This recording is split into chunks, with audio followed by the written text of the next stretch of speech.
Sumailalim sa pre-departure orientation seminar ang 30 returning overseas Bangsamoro workers mula sa Barangay Nangaan sa Old Kaabakan Special Geographic Area. Ang public service story sa report.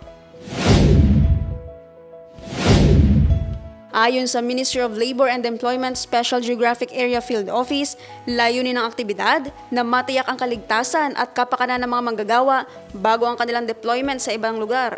Tinalakay sa seminar ang migrant rights, behavioral protocols sa buong deployment cycle, financial literacy, at health safety upang mapabuti ang kanilang karanasan sa pagtatrabaho abroad.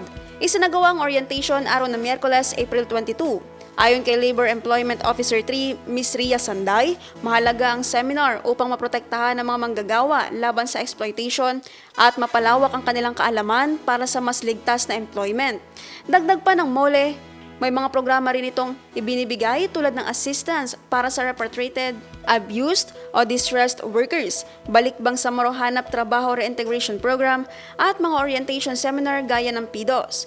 Ibinahagi ni Armia Tumendeg na nagtrabaho sa Kuwait at Saudi Arabia ng mahigit isang dekada ang kahalagaan ng tamang paghawak ng pananalapi at paglalaan ng ipon para sa emergencies. Samantala, binigyang diin naman ni Norain Lumambas Mamantal na dating nagtrabaho sa Mecca, Saudi Arabia ang kahalagaan ng kaalaman sa kultura ng bansang pupuntahan. Sa parehong araw, nagsagawa rin ang MOLE ng hiwalay na orientation para sa isa pang 30 individuals na nais magtrabaho abroad kung saan tinalakay ang legal na proseso at mga babala laban sa illegal recruitment.